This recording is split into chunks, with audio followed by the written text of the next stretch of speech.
dan harapannya bahwa para peserta didik itu menjadi anak yang cerdas, sehat, kemudian segar, aktif, dan dengan jiwa yang sehat, dengan badan yang kuat, mereka bisa optimal dalam pembelajaran untuk bisa mewujudkan profil pelajar Pancasila dan harapannya nanti mereka bisa menjadi generasi emas Indonesia.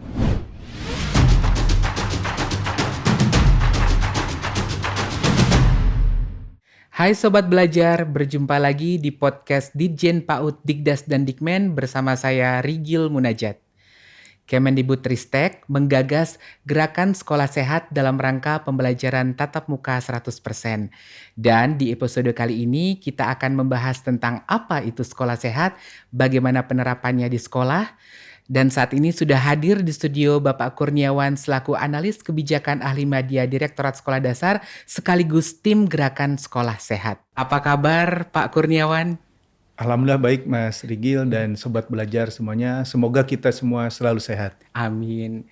Pak, bisa dijelaskan tugas analis kebijakan itu apa Pak? Kami sebagai analis kebijakan memiliki tugas salah satunya adalah membuat kajian-kajian dan analisis terhadap kebijakan-kebijakan, kemudian juga membuat rekomendasi terkait kebijakan tersebut, kemudian melakukan publikasi, komunikasi, dan advokasi kepada masyarakat terkait kebijakan. Karena kami juga tim sekolah sehat, maka kebijakan yang kami analisis dan kami publikasikan adalah terkait dengan kebijakan sekolah sehat.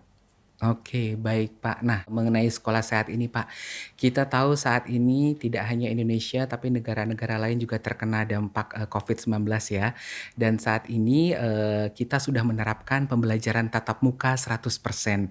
Bagaimana tanggapan Bapak mengenai hal tersebut? Alhamdulillah dengan adanya kebijakan bahwa PTM sudah 100% sesuai dengan SKB 4 Menteri, ini adalah sesuatu hal yang patut kita syukuri bahwa sejak tahun 2022-2023 itu memang PTM sudah 100% dan harapannya bahwa dengan PTM 100% ini bisa mengatasi efek krisis pembelajaran akibat masa pandemi dan hasil dari kajian bahwa mungkin pelaksanaan pembelajaran daring itu belum optimal sehingga dengan PTM 100% ini diharapkan bisa memulihkan pembelajaran, tetapi kami tetap berharap bahwa satuan pendidikan itu jangan sampai lupa, jangan sampai lalai terhadap protokol kesehatan. Setiap satuan pendidikan, meskipun pandemi sudah landai, itu tetap harus menjaga protokol kesehatan, dan di SKB 4 Menteri itu memang kebijakannya adalah disesuaikan dengan kebijakan di masing-masing atau kondisi di masing-masing sekolah.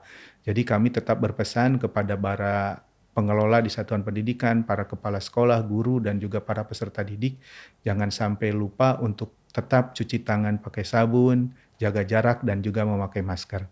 Baik Pak, ini yang perlu diingat oleh setiap satuan pendidikan ya Pak, sudah tatap muka kembali, tentunya protokol kesehatan juga tidak Ya. kendor. Pak, agar Sobat Belajar lebih paham lagi, apa Pak yang melatar belakangi gerakan sekolah sehat ini? Seperti yang data yang kita ketahui saat ini bahwa memang saat ini tingkat kesehatan dari peserta didik jangan juga lingkungan sekolah itu cenderung menurun. Dan dengan adanya PTM tadi 100%, maka diharapkan bahwa kita itu lingkungan sekolah itu harus bisa menjadikan para warganya, baik guru, orang tua, kepala sekolah, dan juga anak didiknya itu menjadi manusia-manusia yang sehat, dan harapannya bahwa para peserta didik itu menjadi anak yang cerdas, sehat, kemudian segar, aktif, dan dengan jiwa yang sehat, dengan badan yang kuat, mereka bisa optimal dalam pembelajaran untuk bisa mewujudkan profil pelajar Pancasila dan harapannya nanti mereka bisa menjadi generasi emas Indonesia. Gerakan sekolah sehat yang diprakarsai oleh Kemendikbudristek ini Pak, apa ya Pak definisi operasional ataupun penjelasannya Pak untuk gerakan sekolah sehat ini? Sekolah sehat sendiri ini merujuk kepada petunjuk dari pengembangan, pembinaan, dan penerapan sekolah atau madrasah sehat yang dikeluarkan oleh 4 kementerian, yaitu Kementerian Kesehatan, Kementerian Pendidikan dan Kebudayaan, Riset dan Teknologi, Kementerian Dalam Negeri, dan juga Kementerian Agama. Di sana disebutkan bahwa sekolah sehat adalah sekolah yang bersih, hijau, rindang, aman, dan nyaman, serta peserta didiknya sehat, aktif, kreatif, dan juga berperilaku hidup bersih dan sehat. Itu definisi yang sesuai dengan Juknis yang terkait sekolah sehat. Iya Pak, saya menangkap beberapa kata kunci tadi ya Pak, aman, nyaman, asri, dan tentunya penerapan perilaku hidup bersih dan sehatnya berjalan Ya. seperti itu ya Pak. Kalau untuk sasarannya Pak, dari gerakan sekolah sehat ini siapa saja Pak? Sasarannya untuk gerakan sekolah sehat ini saat ini di langkah pertama atau langkah awal dari sekolah sehat ini adalah seluruh sekolah dasar. Jadi untuk tahap awal ini seluruh sekolah dasar dan tidak menutup kemungkinan ke depannya semua sekolah di semua jenjang itu akan juga mengimplementasikan atau gerakan sekolah sehat ini. Nah, kemudian dari setiap satuan pendidikan atau di sekolah dasar ini semua pendidik dan tenaga kependidikan, kemudian juga tim pembina dan pelaksana UKS, kemudian orang tua dan juga peserta didik itu menjadi sasaran dari gerakan sekolah sehat ini. Bisa dikatakan berarti warga sekolah dasar ya Pak, Iya. tidak terfokus kepada peserta didiknya, tapi juga guru, kepala sekolah, warga sekitar seperti itu. Iya, Iya, termasuk tim pembina dan pembina UKS yang mulai dari tingkat provinsi, kabupaten, oke. sampai ke kecamatan itu juga termasuk. Kalau untuk fokus dari gerakan sekolah sehat ini bisa dijelaskan Pak? Nah, saat ini ada 3 fokus utama dari gerakan sekolah sehat ini. Yang pertama, sehat bergizi, sehat fisik, dan juga sehat imunisasi. Nah, untuk sehat bergizi ini beberapa hal yang mungkin akan diimplementasikan itu adalah pemahaman terhadap gizi seimbang atau isi piringku, kemudian pembiasaan mengkonsumsi gizi seimbang, kemudian juga mengurangi atau meminimalisir dari makanan yang cepat saji, kemudian makanan dan minuman berpengawet, kemudian berpemanis, kemudian tinggi lemak, kemudian juga pembinaan kantin sehat. Kemudian untuk sehat fisik, ini pembiasaan terkait dengan sehat, senam kesegaran jasmani itu minimal seminggu sekali. Mhm. Kemudian yang kedua, pembiasaan dari adanya peregangan fisik ketika pergantian jam pelajaran. Kemudian juga pembiasaan olahraga atau 4L, lompat, lari, lempar, loncat, itu diharapkan dibiasakan oleh para warga sekolah, khususnya peserta didik, melalui permainan rakyat dan olahraga tradisional, kemudian juga optimalisasi kegiatan intrakurikuler dan ekstrakurikuler olahraga, serta pembiasaan jalan kaki. Nah, ini sangat baik untuk kesehatan kita dan menghindarkan dari penyakit-penyakit yang mungkin nanti di hari tua itu bisa terjadi dengan adanya aktivitas fisik ini. Kemudian satu lagi, sehat imunisasi, ini yang dilakukan adalah pemetaan terkait status dari imunisasi, kemudian juga pemberian rekomendasi dan juga pelaksanaan imunisasi bagi anak usia sekolah dasar.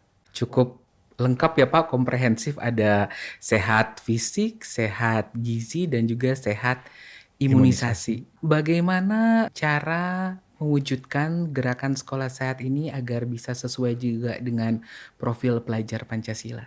Bahwa memang sekolah sehat ini sebagai salah satu upaya dari Kemendikbudristek untuk mewujudkan cita-citanya, yaitu mewujudkan lulusan-lulusan atau para peserta didik yang memiliki kriteria profil pelajar Pancasila. Nah, dengan harapan bahwa sekolah sehat ini bisa didukung oleh semua pihak, baik oleh pemerintah daerah, pemerintah, kemudian organisasi mitra, dan juga para stakeholder pendidikan lainnya, dan juga warga sekolah, sehingga cita-citanya untuk menjadikan para peserta didik ini menjadi anak yang sehat, anak yang cerdas dan berkarakter, itu bisa optimal, dan nantinya dengan anaknya yang cerdas, anaknya yang sehat, kemudian kreatif, mereka bisa mengimplementasikan semua dimensi yang ada di profil pelajar Pancasila yang beriman, bertakwa kepada Tuhan Yang Maha Esa, berakhlak mulia, bernalar kritis, memiliki jiwa gotong royong, kemudian kreatif, mandiri, itu bisa mereka miliki dengan salah satu syarat bahwa mereka ini anak yang sehat. Bapak tadi sempat menyebutkan beberapa mitra nih yang bisa diajak kerjasama oleh pihak sekolah. Nah, untuk lebih jelasnya Pak, dukungan-dukungan entah itu dari Pemda, dari pihak swasta maupun dari masyarakat sekitar kontribusikan oleh mereka untuk mendukung gerakan sekolah sehat ini Pak?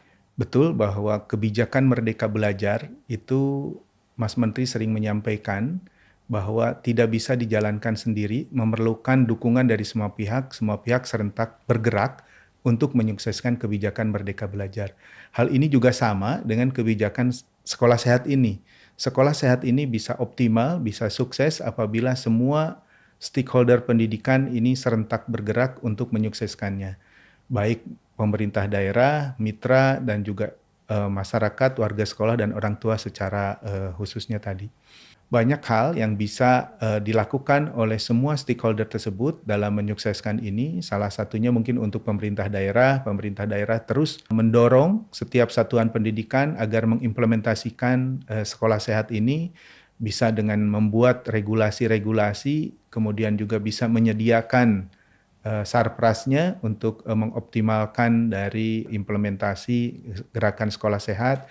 Kemudian juga para mitra pembangunan juga mereka bisa ikut terlibat, salah satunya mereka dengan memberikan edukasi atau pendidikan pemahaman tentang sekolah sehat itu seperti apa, baik terkait sehat bergizi, kemudian sehat fisik dan juga sehat imunisasi. Kemudian para mitra juga bisa ikut menyosialisasikan kegiatan-kegiatan sekolah sehat ini kepada seluruh warga agar tidak hanya satuan pendidikan tetapi masyarakat pada umumnya juga memahami tentang pentingnya sekolah sehat. Kemudian juga mereka bisa membuat iklan layanan masyarakat terkait sekolah sehat ini, baik sehat bergizi, sehat fisik, dan sehat imunisasi. Kemudian juga bisa membantu sarana dan prasarana di satuan pendidikan agar 3 fokus di sehat fisik, sehat gizi, dan sehat imunisasi ini bisa optimal di setiap sekolah. Dan mungkin nanti juga bisa memberikan pelatihan-pelatihan bagi guru. Kalau sehat fisik itu bisa melakukan pelatihan-pelatihan bagi guru, olahraga khususnya, atau mungkin juga terkait dengan olahraga-olahraga yang di kegiatan ekstrakurikuler. Para mitra juga mungkin bisa memberikan hadiah-hadiah kepada para peserta didik yang mungkin ada kegiatan festival tentang olahraga ataupun permainan rakyat dan olahraga tradisional, sehingga nanti para peserta didik semakin semangat ketika melakukan upaya-upaya terkait sehat fisik.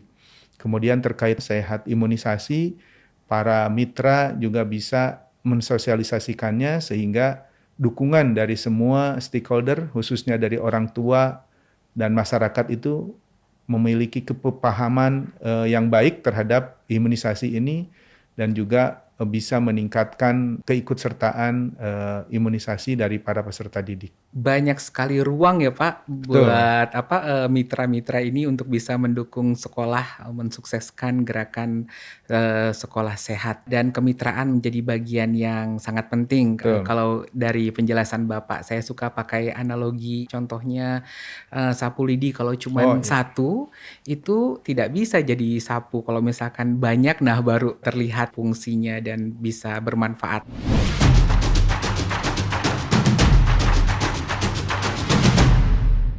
Dan dengan harapan bahwa sejak usia dini, sejak usia sekolah dasar mereka sudah terbiasa memiliki karakter atau perilaku hidup bersih dan sehat, harapannya sampai usia dewasa perilaku hidup bersih dan sehat ini menjadi budaya mereka, budaya anak-anak ini, sehingga di suatu saat nanti generasi kita apabila seluruh peserta didik di seluruh wilayah Indonesia sudah memiliki perilaku hidup bersih dan sehat, suatu saat nanti 10 tahun kemudian atau 20 tahun kemudian semua rakyat Indonesia sudah memiliki perilaku hidup bersih dan sehat.